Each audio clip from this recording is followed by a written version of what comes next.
નમસ્કાર. આજકાલ ઘણા લોકો એક પ્રશ્ન પૂછતા હોય છે, ડૉક્ટર, અગર હાર્ટમાં 70%, 80% કે 90% બ્લોકેજીસ થઈ ગયા હોય તો શું એ રિવર્સ થઈ શકે છે? અને બ્લોકેજનું નામ સાંભળતા જ લોકો ડરી જાય છે. ઘણા પેશન્ટને લાગે છે કે હવે ફક્ત એન્જિયોપ્લાસ્ટી કે બાયપાસ જ ઓપ્શન રહ્યો છે, પણ હકીકત એ છે કે દરેક બ્લોકેજીસ અને દરેક પેશન્ટ અલગ અલગ હોય છે. સૌથી પહેલાં એક ઇમ્પોર્ટન્ટ વાત સમજીએ.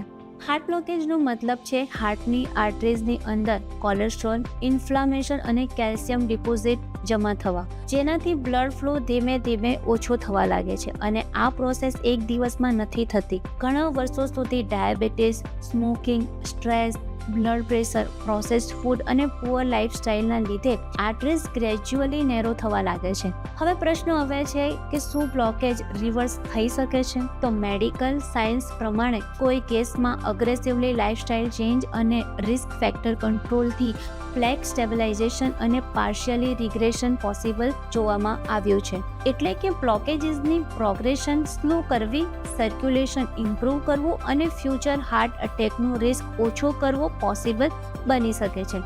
પણ અહીંયા એક ડેન્જરસ મિસકન્સેપ્શન સમજવું બહુ જરૂરી છે. ઇન્ટરનેટ પર ઘણા લોકો કહે છે કે આ જ્યુસ પીઓ, બ્લોકેજીસ ડિસોલ્વ થઈ જશે.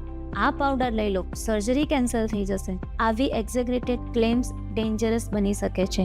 જો પેશન્ટને severe chest pain, unstable angina કે ઇમરજન્સી કન્ડિશન હોય તો ટાઈમલી મેડિકલ ટ્રીટમેન્ટ બહુ ઇમ્પોર્ટન્ટ બની જાય છે.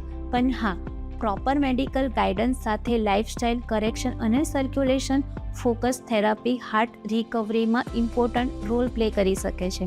અને આ જ કન્સેપ્ટ પર માધવબાગનું અપ્રોચ કામ કરે છે. માધવબાગમાં ફક્ત સિમ્ટમ્સ સપ્રેસ કરવા પર ફોકસ નથી કરવામાં આવતું, પણ મેટાબોલિઝમ, સર્ક્યુલેશન અને રૂટ કોઝ કરેક્શન પર કામ કરવામાં આવે છે. માધવબાગનું કોપીરાઇટેડ પ્રોટોકોલ SHS એટલે કે સંપૂર્ણ હૃદય શુદ્ધિકરણ સ્પેશિયલી હાર્ટ પેશન્ટ માટે ડિઝાઇન કરવામાં આવ્યું છે, જેમાં Ayurvedic panchakarma based therapy, monitored exercise, yoga, diet correction અને લાઇફસ્ટાઇલ મેનેજમેન્ટને કમ્બાઇન કરવામાં આવે છે.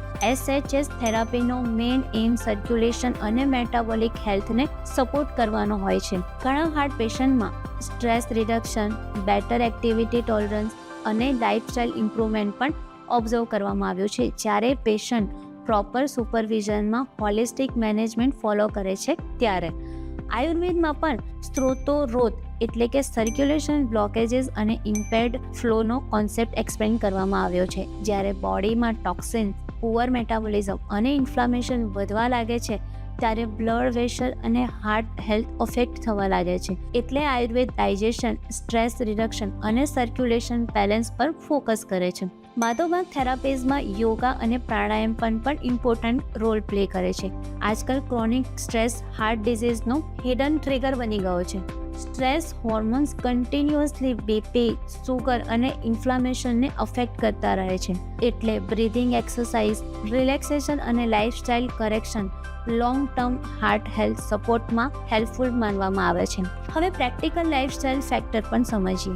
Daily walking blood circulation improve કરવામાં હેલ્પફુલ બની શકે છે. Processed food, smoking, excessive sugar અને સિટિંગ લાઇફસ્ટાઇલને રિડ્યુસ કરવું ઇમ્પોર્ટન્ટ હોય છે.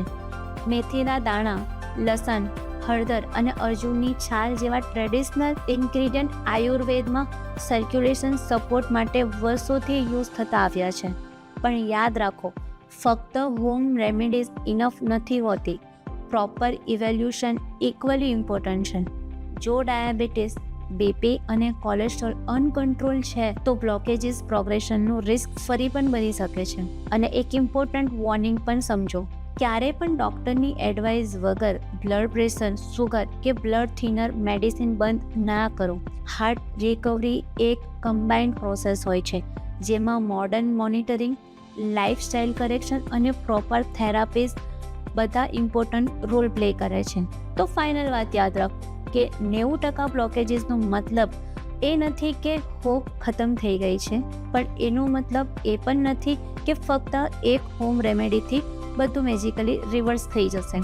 હાર્ટ હેલ્થ ઇમ્પ્રૂવ કરવા માટે long term discipline, lifestyle correction અને પ્રોપર મેડિકલ ગાઈડન્સ બહુ ઇમ્પોર્ટન્ટ હોય છે. અને જો તમને સમજવું હોય કે SHS સંપૂર્ણ હૃદય શુદ્ધિકરણ, પંચકર્મ, યોગા અને lifestyle based holistic therapies heart પેશન્ટને કેવી રીતે સપોર્ટ કરી શકે છે, તો તમે તમારા નિયરેસ્ટ માધવબાગ ક્લિનિક કે હોસ્પિટલમાં વિઝિટ કરી શકો છો અને નીચે આપેલા નંબર પર કોન્ટેક્ટ કરીને પ્રોપર ગાઈડન્સ લઈ શકો છો. જો તમને હાર્ટ બ્લોકેજીસ, એન્જિયોપ્લાસ્ટી, બાયપાસ કે હાર્ટ રિકવરી રિલેટેડ કોઈ પણ ડાઉટ હોય તો કમેન્ટ સેક્શનમાં જરૂરથી પૂછો. વિડીયો યુઝફુલ લાગ્યો હોય તો સેવ કરો, શેર કરો અને આવી જ પ્રેક્ટિકલ હેલ્થ નોલેજ માટે સબસ્ક્રાઇબ કરતા રહો. ધન્યવાદ.